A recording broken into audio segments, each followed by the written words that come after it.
Okay, so before we get started, a brief overview of what we're going to discuss. Um, so these are just some general concepts that I believe we are all aware of already, but I just wanted to cover them so that we understand the bigger picture before we understand this more like the specifics of the transport system. So the roots take in gases along with oxygen, and they discharge the carbon dioxide. And so those nutrients go up and down the length of the trunk. And phloem sap is basically like the sugary energy that the plant makes itself, and that is transported from the sources to the sink. So basically, it's made in the leaves during photosynthesis and then transported to other parts of the plant, whichever needs it. And then again, light is absorbed by the plant help to help it go through photosynthesis. And in that process, it takes in carbon dioxide and releases oxygen for us to breathe. Water and minerals are also absorbed in the soil, and along with um, the process of transpiration, which is basically the loss of water from the leaves, which mainly happens through the stomata, which are basically the openings on the undersides of the leaves. And so when transpiration happens, it creates a force that causes the xylem sap to push upward. Okay, so there are two different types of plants. There are monocots and dicots. Monocots, their seeds have only one cotyledon, while dicots have two cotyledons. And these are basically like outer protecting, I guess you could say, surfaces of the leaves. The roots of a monocot generally are fibrous, while the roots of a dicot are generally taproots. And that means that, as we can see in the picture, there's one single root that is like the core, and all the other roots branch from that. So the roots of a dicot are not usually spread out. Rather, they're more deeper, while the roots of a monocot are spread out closer to the surface of the soil. In terms of the vascular tissue, it's all scattered and there's no specific pattern that they follow in a monocot, while in dicots, um, the vascular tissue is usually arranged in a circular pattern. The leaves of a monocot are not that complicated. They're basically restricted to like parallel veins or um, smaller leaves, while dicots, they have like net-like veins and they're more branched, they're more developed. The flowers of monocots are generally generally contain multiples of three petals, while the ones of dicots contain multiples of four or five. Okay, so shoot architecture and light capture. So shoot is basically corresponding to the stem of the plant, and the leaves are arranged in such a way that the most amount of photosynthesis um, will occur. So phyllotaxy refers to the arrangement of leaves on a stem. So as we can see to the image on the right, plant A has a leaf area of 40% of ground area. So that means that the leaves that are growing on the stem or the shoot um, are taking up 40% of the space that is occupied by the plant itself on the ground, while plant B is taking up 80% of the ground area. So it means that 80% of that ground that is allocated for that plant is being able to actively produce sugars. And obviously the plant B has a higher like leaf area index because it's occupying a larger space. So leaf area index is the ratio of the total upper leaf surface area to the surface area on which the land or the crop grows. So to get the most optimal yield, you would have 100% leaf area index. However, that is not really common.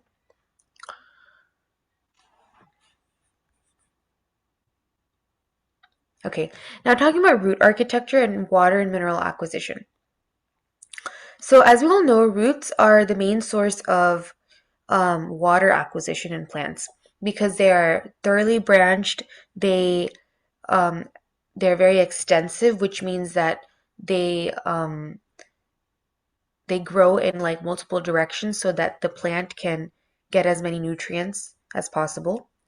And so, in addition to providing the plant with an avenue for nutrients, roots are also roots also provide structural support to the plant. So they help keep the plant in its place, um, and they help keep the soil together as well. So not only do they help the plant survive, but they keep the soil intact, which helps other plants grow and use the soil.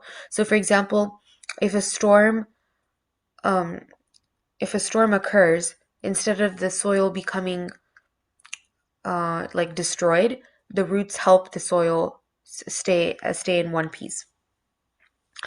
Monocots, again, they have fibrous roots, so they're not really that tall.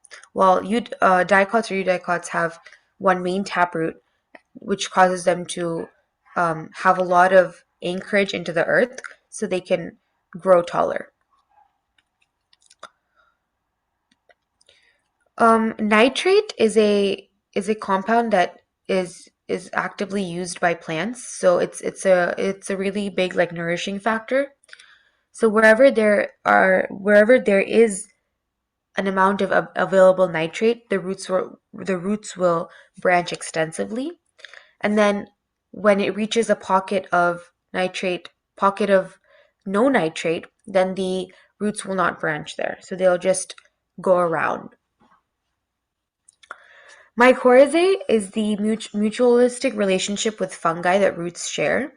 And basically, the overarching theme of biology is that a greater surface area helps the plant because it provides for a greater surface area to absorb and exchange nutrients with the environment.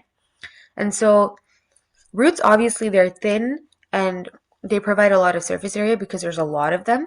But roots forming mutualistic relationships with fungi helps more helps a plant um, basically gain contact to more surface area so it can exchange more nutrients and perform its processes. So basically, mycorrhizae help increase the surface area of the plant. So since it's a mutualistic relationship, there are benefits to both the fungi and the plant. So as I mentioned, the plant is using the help of the extra surface area the fungi is providing. And the fungi, in return, is getting the nutrients that the plant makes using the nutrients that the fungi helps provide with the surface area. Okay, so now delving into like more of the transport part, um, we can kind of separate the systems of transport in a plant into three different routes. So the apoplastic route, which is the route that nutrients take only in the cell wall, this pathway does not include the cytosol, so it's only including like the cell wall, which is not present in animal cells. So it's like everything external to the plasma membrane of the plant cell. It also, however, includes the dead cell interior, and in trees, more importantly, the xylem cells are basically like dead cells which are used to transport. So these are like channels that help transport nutrients. The symplast is the compartment that consists of the cytosol and the plasmodesmata. So basically, nutrients travel through the cytosol, so inside the plasma membrane, and then between cell to cell, they don't go through the cell wall, they go through small holes or junctions in the cell walls, which are known as plasmodesmata. The other way, which is a transmembrane route, this is the route that involves both the cell wall and the cytosol, so it's the apoplast and the symplast combined. And this is less efficient because the nutrients are diffusing in and out of the membrane every single time, so it takes longer and it's not usually preferred. Okay, so short distance transport of solutes. So Channel proteins, carrier proteins, and cotransporters are the main, basically like help factors that help transport nutrients from one side of the membrane to the other side. So looking more closely at the image to the right, in section A talks about how hydrogen is affecting the membrane potential. So since hydrogen ions have a positive charge in this image, the side of the membrane that has the less amount of hydrogen ions will be negatively charged compared to the side of the membrane that has more hydrogen ions. So that's the extracellular fluid here. And so if there was no ATP present, then obviously the ions would diffuse from an area of higher concentration to an area of lower concentration to even it out, right? To reach an equilibrium. So the ions on the extracellular side would go to the cytoplasmic side. However, we have a proton pump that is present, and we also have ATP.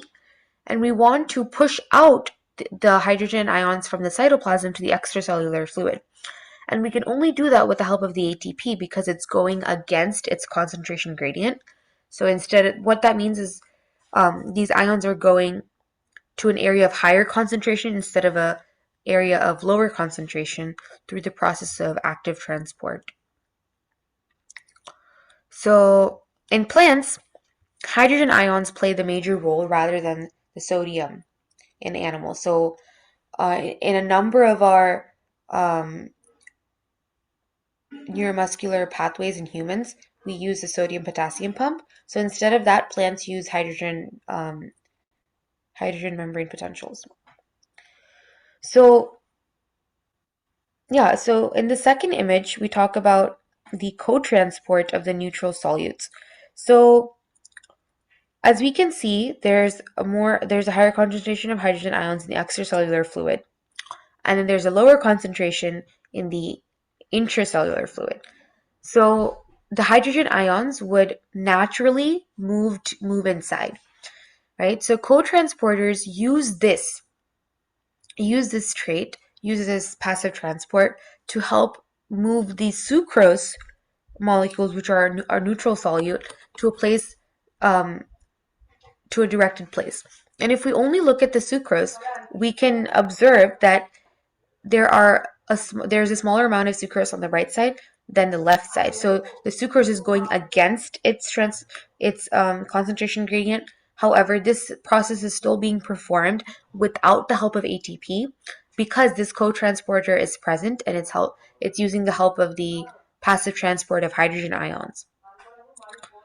And then here, it's kind of like a similar situation.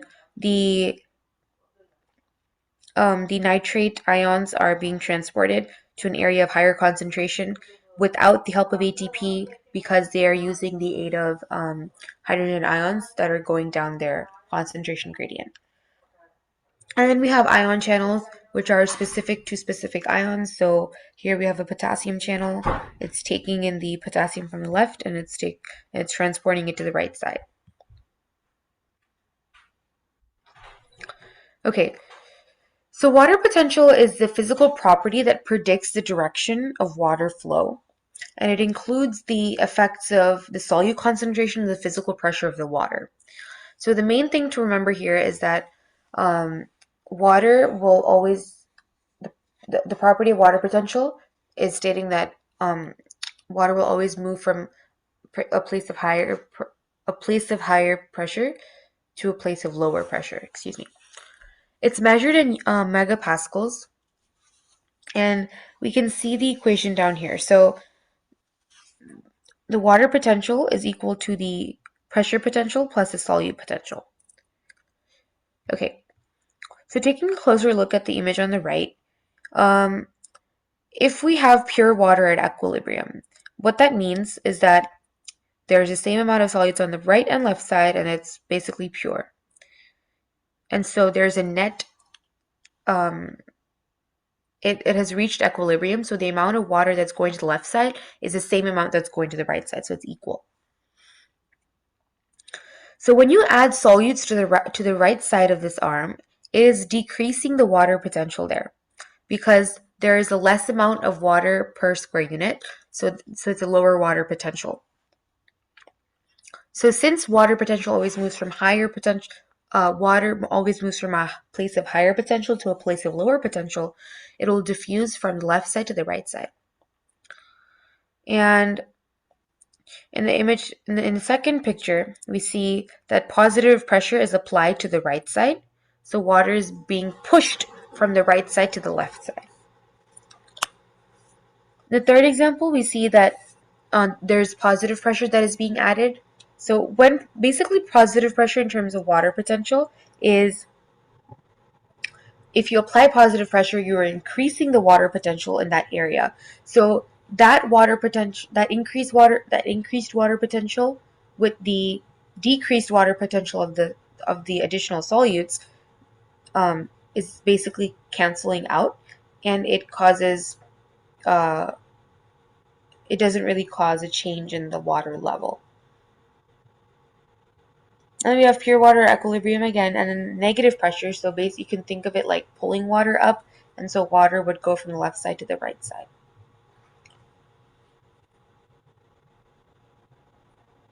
Okay, so this is how the concept of water potential applies to plant cell membranes in particular. So when cells are in a dilute solution, the cell becomes turgid. Turgid basically means like kind of stiff and rigid, and the state that we want our plant cells to be in. If it's in a concentration of if it's in a solution that has a similar concentration, it's going to look more like to the image in the second image. And then if the cell in the concentrated solution, um, if there's the higher water potential outside, so again, if it's higher water potential outside, that means the water is going to be diffusing inside, and that's when it becomes flaccid. The opposite is a plasmolized cell when there's a lower water potential outside and the water is being drained from the cell. And an important difference to note between plant and animal cells here is that the cell will not burst because it has the structural support of a cell wall that an animal cell lacks.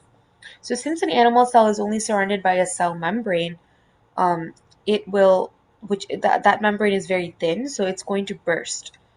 On the other hand, the cell wall is very structurally supportive, so it helps to contain the fluid. So again, another summary, a turgid cell, water enters by osmosis and the vacuole swells and pushes against the cell wall. So water enters the cell when there's a higher water potential outside, and water leaves the cell when there is a lower water potential outside.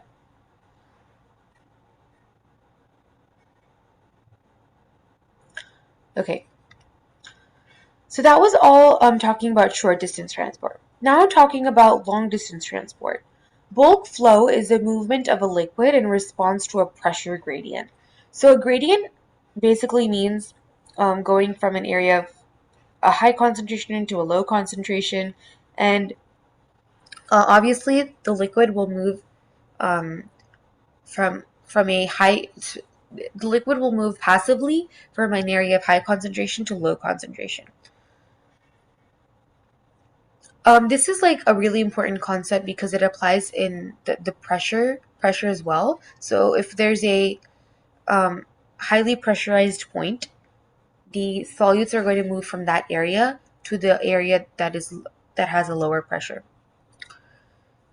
Bulk flow mainly occurs in tracheids and vessel elements, which are um, the cells of the xylem.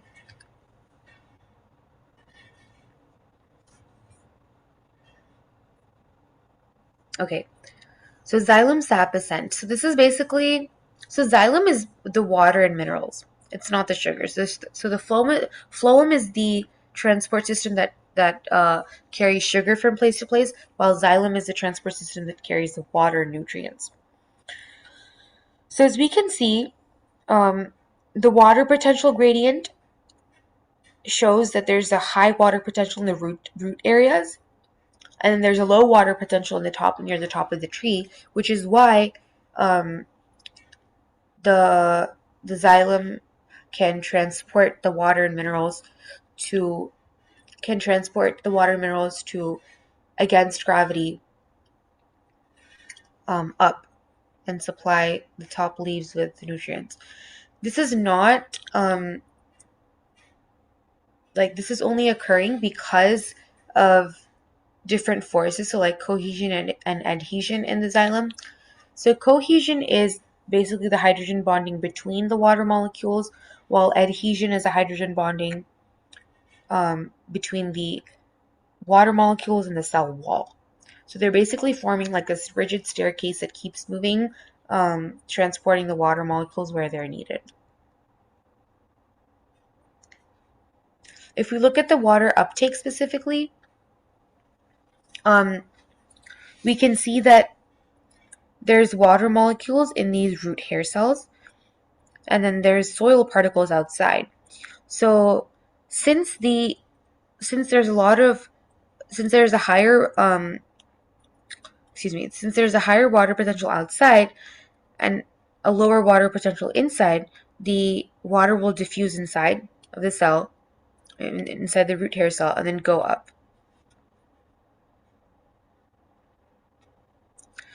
Okay, talking about stomata and the rate of transpiration. Stomatal opening and closing is regulated by potassium channels.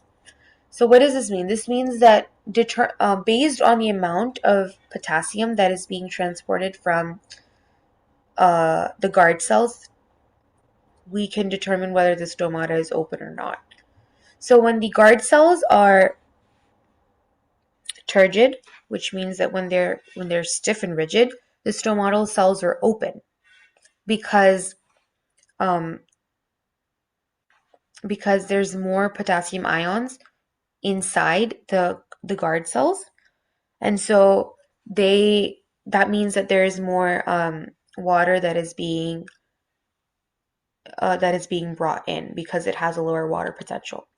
So always remember that when there are more solutes added to a solution, the water potential decreases there. So the opposite effect is when there is more potassium ions outside of the guard cell.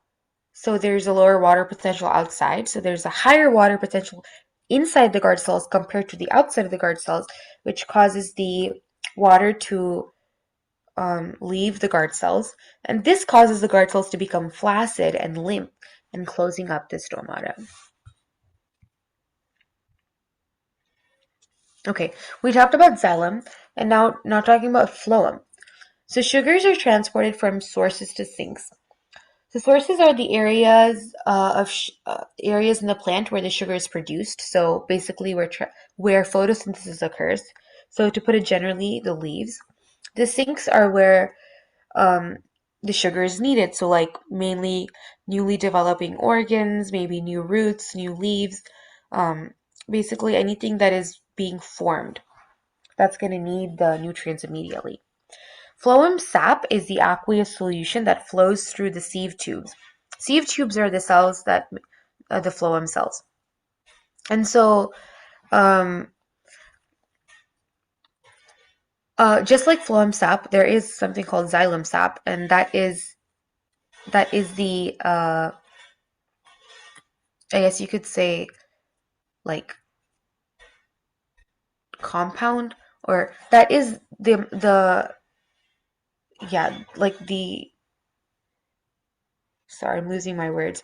But there is something called xylem sap that is also transported, and that is transported only in um, xylem xylem cells. Okay, and that's the end of my lecture. Um, I think Joshua, were you able to get the Kahoot working?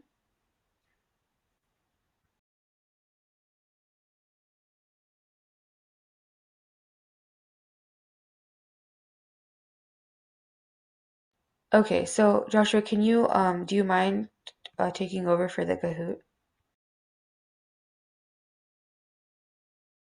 Hold on, I'm gonna pull up the uh, Kahoot deck thing. Okay, thank you.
Okay, that'll be it for today, guys. Thank you for joining. Thank you.